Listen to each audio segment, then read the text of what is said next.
Thank you, everyone. It's 3 p.m., so we're going to try and be efficient and wake you all up. So my name is Francois, as Rajiv had just mentioned, and I want to talk about the real value of technology partnerships. In this room, we're all partnership people, which means we often, not always, but often work in very small teams, running against the wind, trying to convince people of the benefits of what we're doing. But we all strive to make an impact on our organizations. And the beauty of tech partnerships is that it really allows us to do that in more than just one way. And so to answer the question that's on the screen, because again, you're all digesting now, so we'll wrap this up quickly. The value is in the integrations that improve our customers' lives. The value is in the joint positioning that facilitates their decision to buy. The value is in the confidence that our customers get, knowing that our platform will play nicely in their stack. And the value is in the learnings that they get from usage data for those integrations that help us build better products. And so we'll talk about my last two experiences at Typeform and Sendoso, mostly because they are very different organizations with very different takes on what partnerships mean. And I thought it was interesting to just share that. So chapter one is Typeform. It's a story of a company that's 100% or 99% at the time anyway, self-serve. Typeform was built initially as a forms and solution platform by David Okuniev and Robert Munoz out of Barcelona. And they designed this running an agency for a bathroom manufacturer that needed an exit survey for their showroom, hence the picture here. But at the time, they were also obsessed with the movie War Games. Remember that scene where Matthew Broderick is amazed that the computer talks back to him? That's the forms that they wanted to build. And that's the form that nobody at the time had built, which is weird because that's the way human people interact, right? We don't throw 20 questions at one time at people and expect them to answer all of them. So they built Typeform out of this. Typeform was, and again, I'm going to use this past year. I'm not trying to comment on the current state of things. It's just that my experience there was up until about a year ago, and I don't want to pretend that I know what's going on there now. Was a 99% self-serve company when I joined. It was not even the case anymore when I left. And that's also another thing that was obsessive for David Okuniev. He was tired of agency world, and he wanted to build for customers and not for clients anymore. And so he built a product with no sales team, which is a good thing because they don't get in the way of partnerships, but it's a bad thing because you don't get to lean on them and you don't get to learn from them and their interactions with customers. We didn't have to worry about OEM partnerships, Rajiv. I agree with you, the worst kind of partnerships in terms of level of effort that we need to do. I've done that in my past, and it would be like 2 years for one partnership to take off. Not a problem for me at Typeform. Another thing, we were not necessarily obsessed with driving acquisition through partnerships because we didn't really have an acquisition problem. So what that means is we had to figure out how partnerships could help the organizations and what we could do to support the rest of the team. We started from one observation. If you're familiar with forms and survey solutions, we're usually the very first step of a customer workflow. It's not necessarily true with platforms like SurveyMonkey, for instance, that are more focused on the feedback, analysis, and so on. But for Typeform, we really are focused on helping our customers collect data. And so we formed the hypothesis that the value of the partnerships would be in making sense of that data and letting our customers move the data where they actually crunch it. And because we didn't want to build that ourselves, and we knew our customers actually were trying to make sense of the data, and we had basic forms of that, we started looking at what they were asking for. We had feedback loops inside the product. We had voice of customer reports coming from our customer success team. We had tickets from support, so we knew pretty much what our customers were expecting of us to do. And so we first started building a CSV export capability. The most basic type of integrations you can think of, which is the manual integration. You let them export the data and integrate that with whatever they want, import it in Salesforce, MailChimp, what have you. Turns out what they were doing was uploading that into a spreadsheet platform. So we built our first integration with Google Sheets. It's not literally the first integration. We had like Google Analytics things and whatnot going on, but in terms of data workflow, that was the first one. And then we talked to our strategy team. We were nailing down our jobs to be done at the time, and we decided to latch on the lead capture use case, which was one of the most popular ones at Typeform. And so we built integrations with email marketing platforms. MailChimp was one of the first one. HubSpot was the second one. So we built those integrations ourselves, and we started acquiring data. We're a product-led company, remember? So we see and we look at all the stuff that's happening on the product and the way our customers are using that. And we expected to measure some form of impact in terms of LTV, or whatever form of LTV, retention, expansion, you name it. We defined active usage for the platform, and this is coming from one very clear fact. We didn't want to stop at net new install of an integration or setting up of an integration. We really wanted to tie that to actual usage of the integration to be as close as possible to the actual value of the integration. And within 3 months, we were able to demonstrate a real impact on retention. Customers that were using one of the few integrations we already had built at the time, we're seeing an uplift in retention by around 33%. When we moved it to 2 integrations, we were closer to 50% uplift in retention. So we decided to expand the hypothesis, and that required a little bit of work on our side to build out the ecosystem and get more depth in the data that we were looking at. But within 2 years, we were able to prove a direct correlation between the number of integrations our customers were using and lifetime value. The more integrations, the higher the lifetime value. And so that secured some investment from our leadership. They saw the value of what we were doing, and they trusted us with building out the whole ecosystem. So we grew it. We focused on 2 main things. The first one is the integrations that are at the core of our customer experience, the things that they cannot live without. If they're doing lead capture, we need to integrate with the main email marketing platforms and CRM platforms. You get the idea. The second aspect of it was building out the platform so that we could start letting people come and build integrations with us. And we made that decision very early. We actually hired a developer advocate before we hired partnership people at Typeform. He's here in the room, and he's going to talk later today, so you should stick around, I think, in the other room, because he knows what's up with developer advocacy. And we did this with developers in mind. Steve Ballmer, does everyone know what he's chanting here? If you don't, he's screaming out of his lungs, developers, developers, developers, yeah! And he knew what's up, and we actually wanted to do the same thing, not with the same level of energy. We're a little bit more laid back, and we're not wearing shirts anymore. But we wanted developers to love us because they create a ton of value for our customers on their own time, on their own dime. We wanted to make it as easy as possible.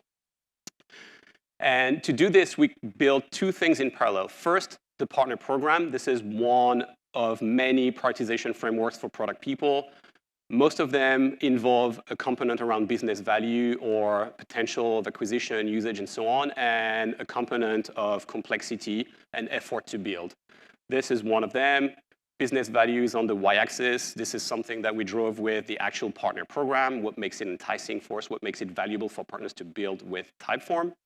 The x-axis is complexity, and we worked on reducing that as much as possible.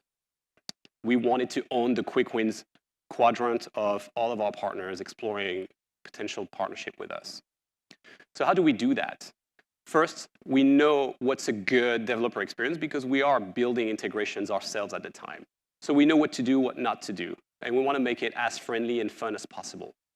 We also want to make it as enticing as possible. So we tell them we're going to commit marketing resources to promote their integration. We built an integration directory, we promoted integrations on our website, we built case studies, we started doing some of those things. We leaned on our brand and reputation. Typeform is very popular in the marketplace, and so we knew that it was an asset, and people coming to us would be interested in tapping into that resource. And finally, we decided to offer usage data to our partners about their integration quickly. So they knew what was working, what was not working, whether their integration was a popular one or not, just to give them the minimum level of feedback. And it worked wonders. When I joined Typeform, we had about 5 or 6 integrations. When I left 2.5 years later, with the help of Kabir and Nico, we had about 80 integrations, of which we only built 20-ish. Meaning bringing partners in really was efficient and really was driving value for our customers. And for that matter, big partners were also showing up to our door. Like, we didn't do this just for smaller partners to spend their time and resources building those integrations. We had brand names like Monday.com and ActiveCampaign, who actually built, both of them, their very first integration with Typeform.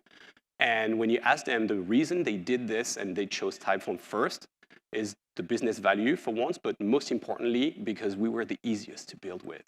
So we succeeded in doing that.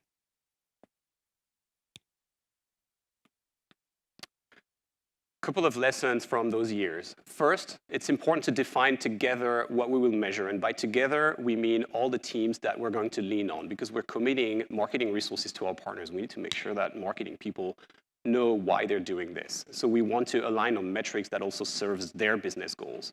And we did that across the board. It was not enough to have a leadership team buy-in. We also wanted to make sure that everybody in the team was knowing why they were doing this and why they would support us.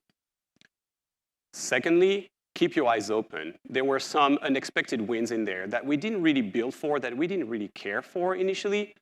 A good example of that, has anyone ever had HubSpot or Zapier blog about you, reference you in their top 20 list of best apps in 2019 or something like that? If you do, you know what's up. It's massive in terms of inbound traffic. So we started looking at that. Again, product-led growth company, we have data tracking everywhere. We knew what kind of traffic we were getting through the website, and all of those Zapier and HubSpot UTM-loaded links. We knew that building those integrations was very helpful for us. So we lean into that.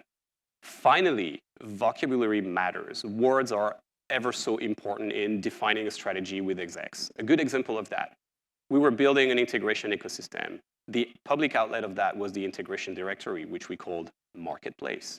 And I'm sure a lot of you would say, yeah, fair enough, it's a marketplace. Well, when your CEO comes from the gaming industry and the ad tech world, for him, partnerships mean distribution, and marketplace means instant monetization. So where is the dough, and where are my leads? It took a couple of months to actually fix that conversation. It almost derailed the whole strategy. So I'm not going to get caught in ambiguous vocabulary anymore. Moving on to Sendoso, chapter 2 of this conversation. What's very interesting is Sendoso is a completely different organization. It's led by salespeople. It's built around the sales process. The marketing team serves the sales team. Sendoso is the story of Chris Rudegrap on the left and Braden Young on the right, and the story of Beer Money.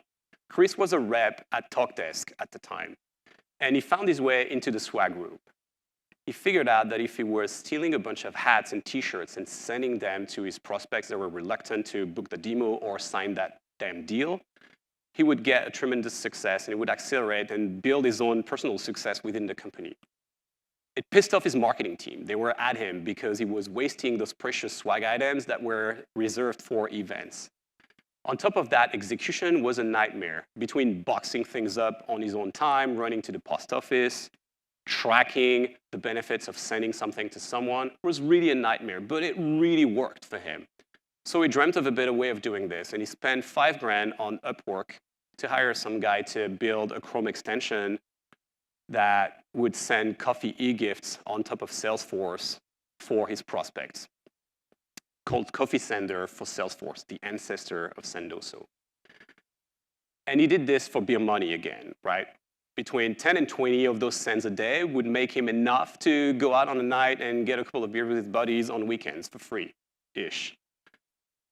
The trouble, though, is he teamed up with Braden, who's an insane salesperson, who started selling that thing full-time, quit his job. Chris freaked out, told him, no, don't do this, it's Beer Money. But Braden didn't listen, persisted, and started selling that to companies like Facebook and such.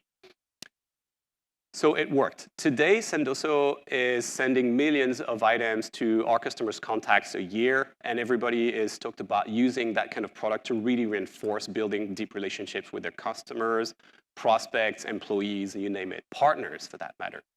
For me, joining Sendoso meant going back to a sales-led organization like I had in my past, but one that was doing serious work with partnerships. And it's closer to what you would hear Alan Adler and Jim McBain talk about, which is the ecosystem and the bubble of influence and things like that. This is really the approach that Sendoso had adopted around partnerships. We were able to do this because we had built strong co-marketing habits. Our marketing team was on point. our field marketing still runs to this day more than 50% of their events with a partner. Either we bring a partner into our own events or we piggyback on our partners' events. But more than 50% of those webinars and different talks that we do all the time are involving a partner.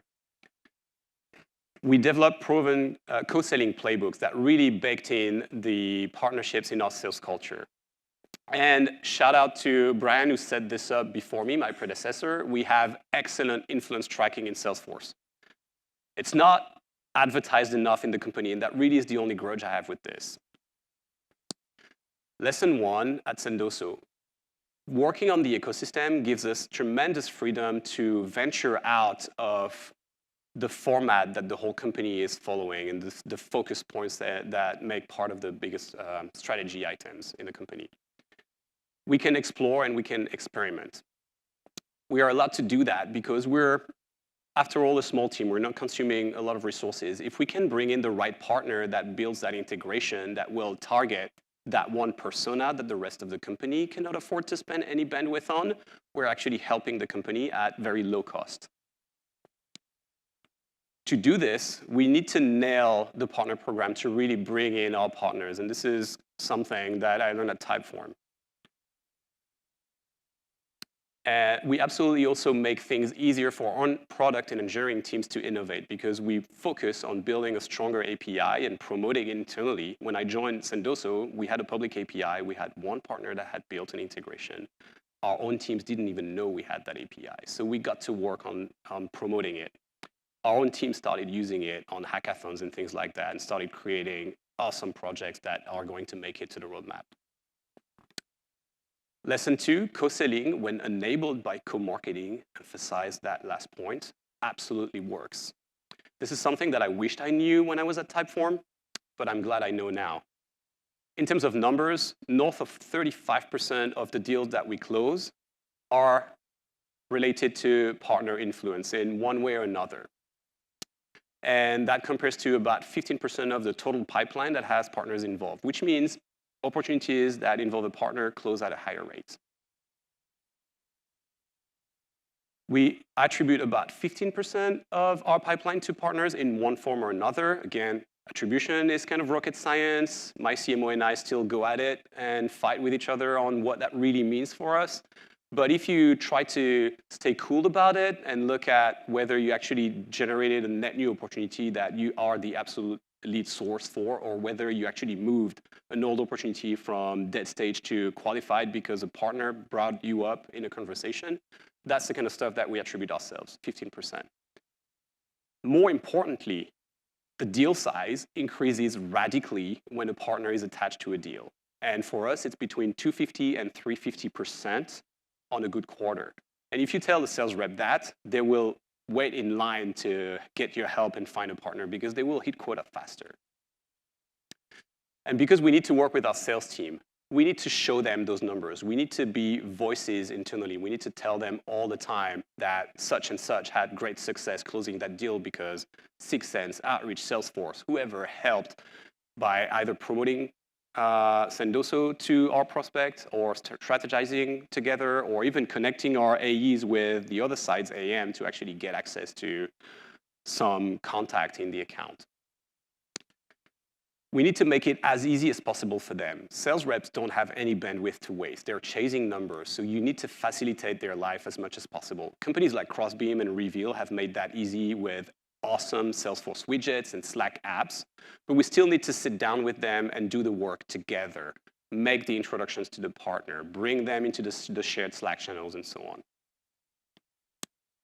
We want to bake partnerships into their workflows, and we try to do that by really making partnerships top of mind at everything they do. So when they open Salesforce, they have that Crossbeam or Reveal widget in their face. We actually have both, so I'm not trying to be agnostic and promoting everyone. We use both. We also want to make partners' questions part of the workflow to move from one stage to another so that they always have to think partnerships. It doesn't replace helping them manually, but slowly but surely we're getting there. And finally, we need them to make partnerships reciprocal. If they get help from our partners, they should absolutely give back. If anything, I would love for them to give before asking back. If you don't do that, the well dries extremely quickly, particularly true with agencies, but also with technology partnerships. This one is my favorite. Integrations, ecosystems really build the moat. And I'm not the one to tell you that for the first time, I'm sure, but it absolutely works. Integrations are more than a channel. This is something that's quite new for Sendoso, but that I was very familiar with at Typeform. So I worked on evangelizing the exec team to adopt that mindset that building integrations actually drive retention.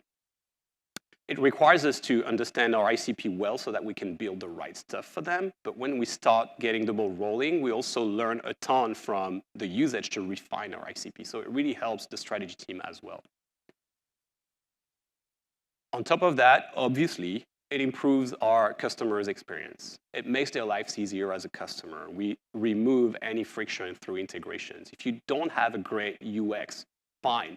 Build that somewhere else. Build that in Slack. Build that in their CRM. Make it easier for them. And finally, we need to socialize the impact of those aspects of partnerships the same way we socialized the sales numbers and the pipeline numbers earlier, because we need the product team and we need the engineering team to absolutely embrace that mindset as well. Co-marketing gives partnerships superpower, and partners give marketing teams superpower. It creates new stories. It gives customer context of Sendoso or whatever your tool is inside the stack of your customers. It helps you position your product, especially for a field like Sendoso, which is fairly new. Remember, Sendoso was created in 2016, so it's just 5.5 years old, minus the Coffee Sender period.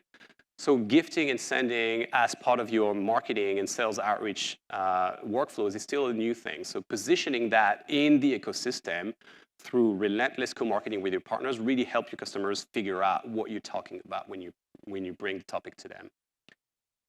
And finally, obviously, it expands the reach. All of our marketing efforts are not just organically targeted at our own audience. We also lean on our partners' audience.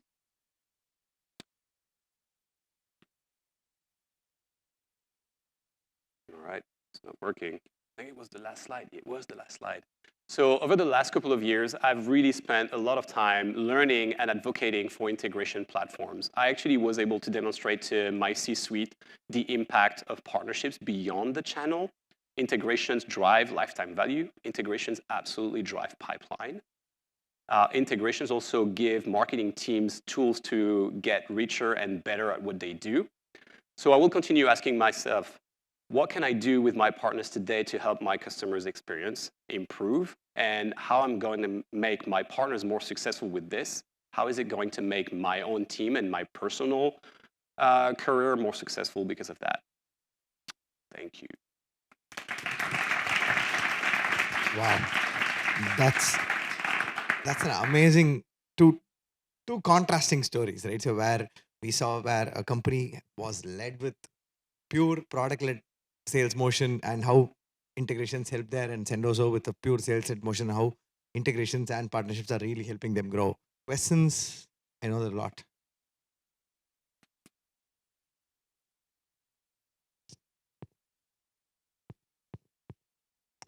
So I'm really curious on how you got marketing to buy into the story, because I think that, at least at Unionet's experience, marketing has been the hardest to sell on the idea about bringing technology partners, especially, into the story about how we improve customer workflows by working together.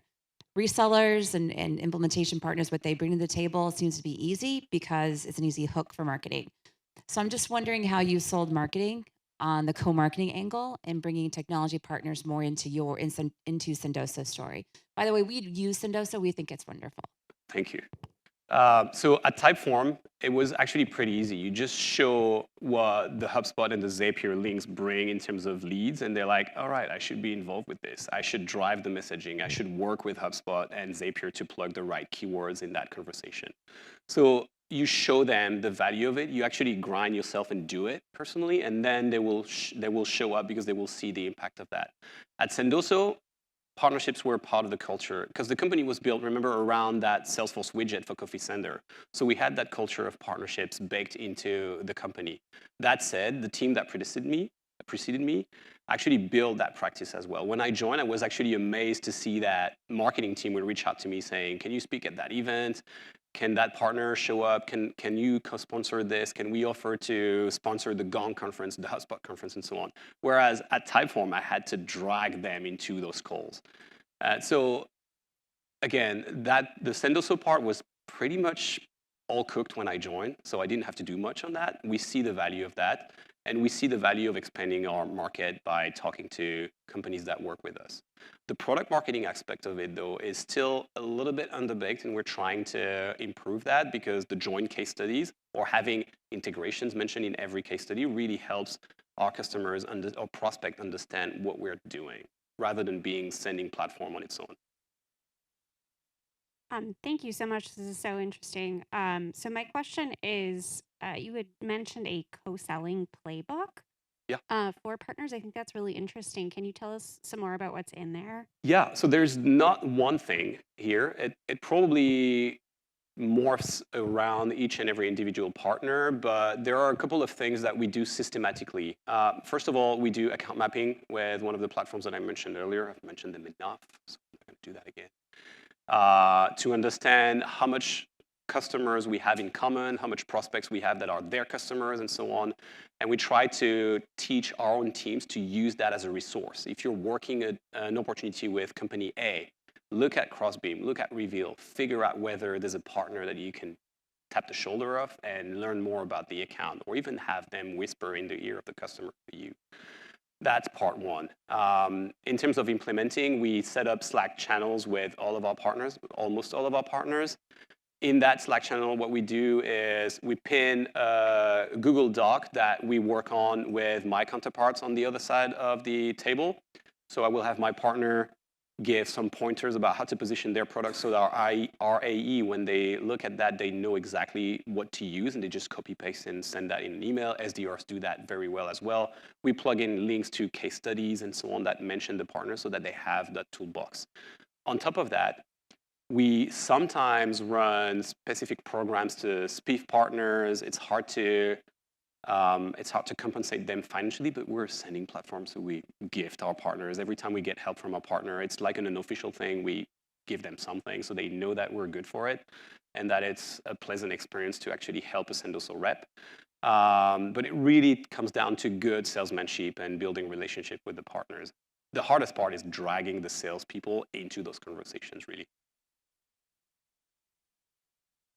We have time for one more question. We also use Sendoso and love it. But I did want to ask you, you said you try to get your sales teams to really think about partners as they're going through, I guess, like Salesforce and whatever else, as they're moving an opportunity along forward. How do you guys do that? I definitely want to get our sales team thinking about partners as well, and thinking about which partners can help influence deals. I know you mentioned you use Crossbeam, but beyond that, how else? So we try to be as knowledgeable as possible internally about our partners, so that Crossbeam is one starting point for a conversation, but then they come to me and say, hey, this customer potentially is already a customer of partner A, partner B, partner C. Which one is the best fit for us? And depending on the use case, we can route them to that, because not all sales reps necessarily understand what each partner does. So if we're selling to a marketing customer, we'll look at ABM platforms or marketing automation platforms that are in our ecosystem. If we're selling to the sales buyer, and that's the sales team coming to me, giving me that information, and I will probably direct them to a sales engagement or a CRM partner of ours.